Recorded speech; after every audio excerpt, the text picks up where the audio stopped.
Hello and welcome to part 17 of this Let's Play XCOM UFO Defense and Superhuman difficulty level. I went to record this yesterday and made the horrific realisation that I hadn't saved the game after the last 4 videos, so an hour of play was lost. So I went back and I played through it offline. I finished the mission in the kind of Arctic tundra. That went slightly better. The next mission went slightly worse. The mission after that went a lot better. It was like 2 more small UFOs. I watched the videos back and tried to do the same purchases, building to make things roughly the same as before. And I got to the point where at the end of the episode 16 we had identified a very small UFO. However, instead of a very small, we have a very large. Now, this usually means, I think, that they're coming to try and find the base. It's certainly heading over this way.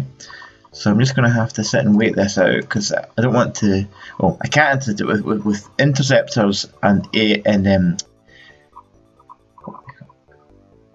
right over the base.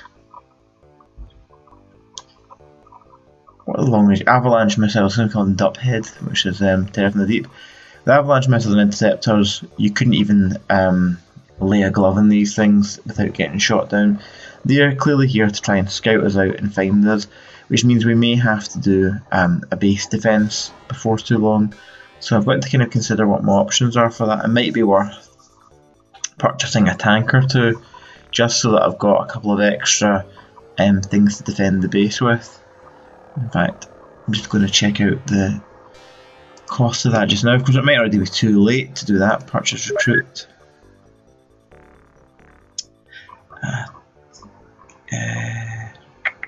Tank cannons 420,000. Get one anyway.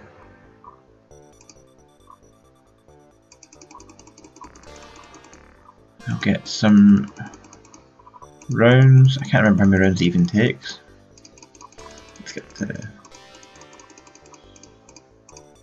50 just now. We can sell some stuff. The tanks are not great by any means, but if the alternative is aliens taking over the base and killing all of our rookies, then I'm quite keen not for that to happen. Like in the previous videos, I did build a second base in the Americas. I mean, apart from having different soldiers alive and things like that, it's very similar to where we are, so I felt it was legitimate to continue the Let's Play from there. Should I sell some of this stuff? I just don't know. If I sell 3 of those,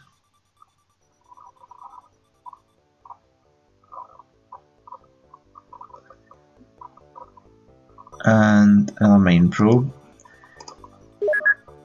I can buy another tank. Buy some more rounds. I'm not sure how many they take. Buy another 50. So we're well stocked anyway. These might not arrive in time. These are purely for base defence, and if we survive to a point where we get a better squad, I will send one of these tanks to the Americas base. In fact, I can send one right now because I've built the general stores there. 5 minutes, so let's see where it goes. I might land somewhere, but I think given that it's going back and forth across Europe, it appears to be looking for me. It's disappeared. Okay, good. Laser rifles, put it. Let's get these onto the Sky Ranger. Quick craft, Sky Ranger. Equipment. 14 laser rifles. All regular rifles off. We need some more grenades. We're down to only 3 left in the store. And I definitely produce more laser rifles.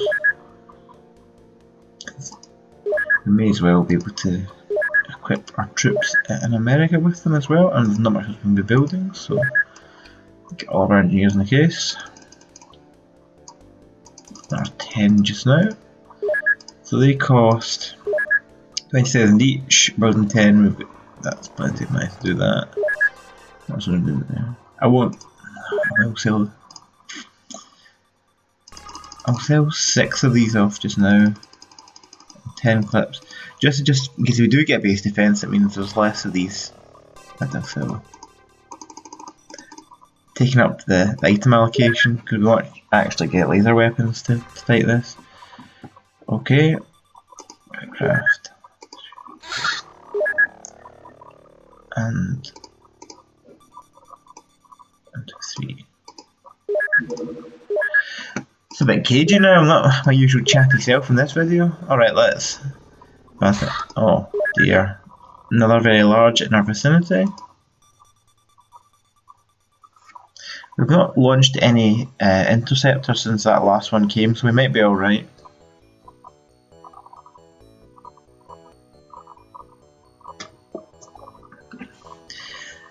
I know this is a bit tedious watching at this speed, but at 30 minutes it just moves a bit too quickly. Oh, that arc it was moving at, it went straight towards me.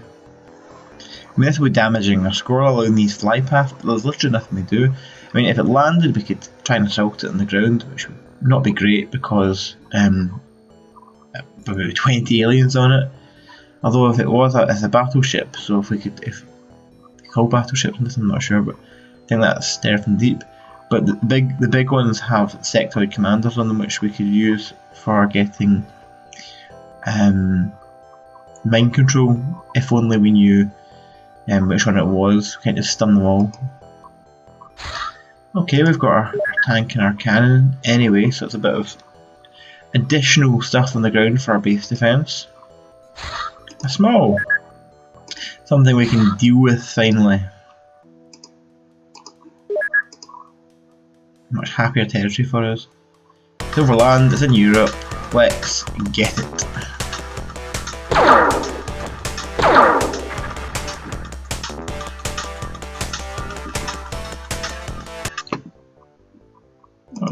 Time a bit, we want a daytime mission, there's no harm in that. They stay in the map for a certain length of time specifically to allow this sort of thing. Nice and bright. Intercept. The scavenger one. Oh, nothing I was meant to do. That was what I forgot to do. Buy more grenades. Bases. Purchase recruit. I'm feeling more cheerful already now those large UFOs are gone. It's bad enough taking on a terror mission at this stage in the Superhuman game when it's so difficult, but a base defense I think would be too much for us. Okay, let's get to the crash site.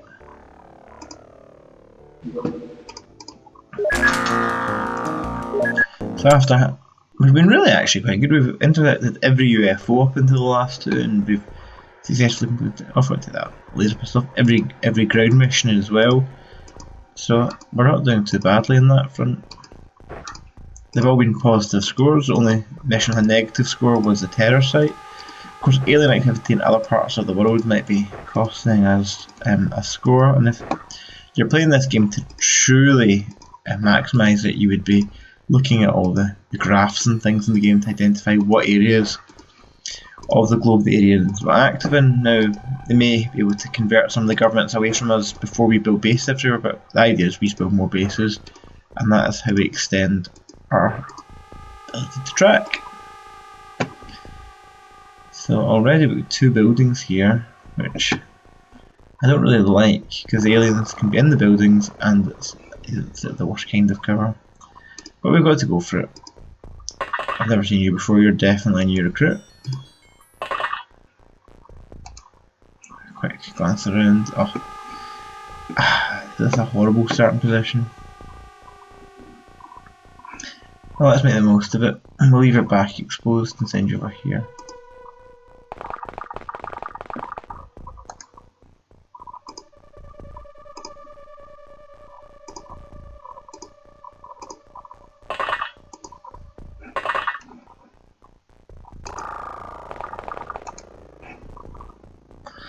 It looks like there's nothing immediately behind us.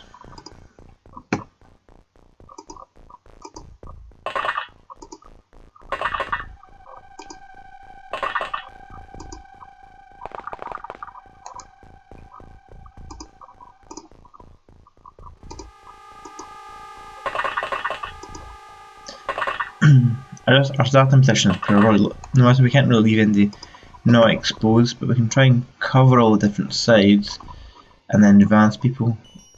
At least you've got a clear view of that front door, and they can't get out the back door in this one, so at least cut that off a bit.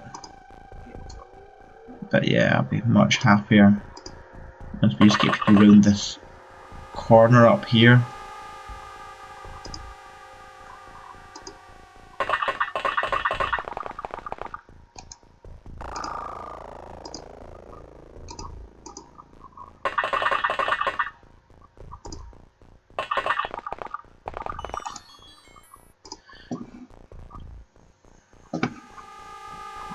You two can advance. There's too many. We're just so exposed here. I don't like it at all.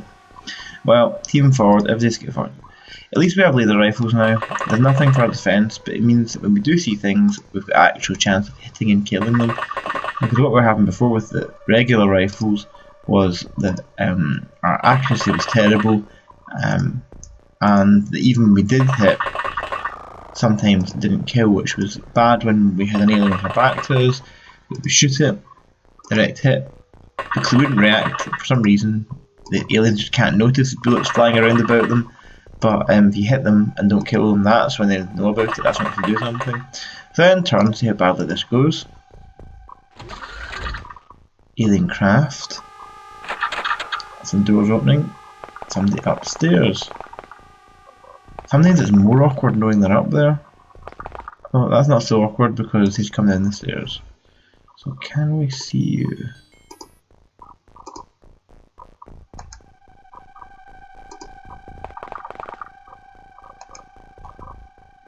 That is a bit awkward. Where you've gone.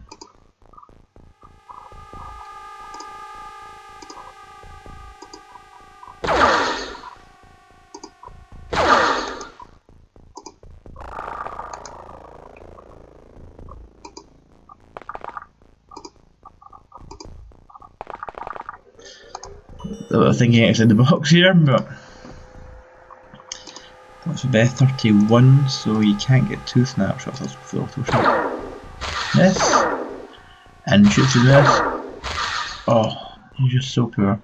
But this alien seems to have used up all of its time units, so we can take advantage of this. This is not the best way to do things. Oh come on, it's right in front of you, how can you keep missing it? That is just ludicrous. But you've shot a hole in the side, which means somebody else can do this.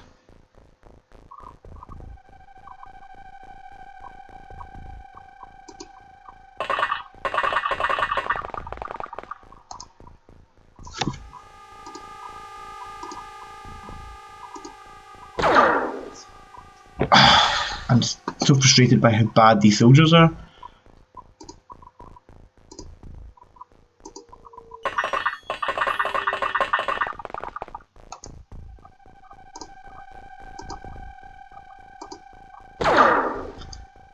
It's unreal why this is happening.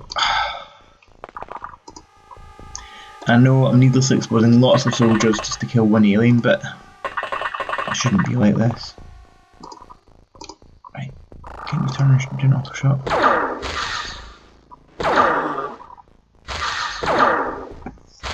I hope that was only an alien up those stairs because I've shot out the stairs in the process in doing this. But this is terrible tactically. Right, somebody else come out and start looking over this way.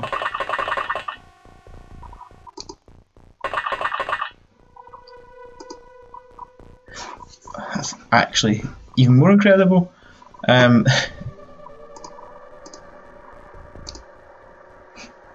not surprisingly, we've got no line of fire. What if you go here?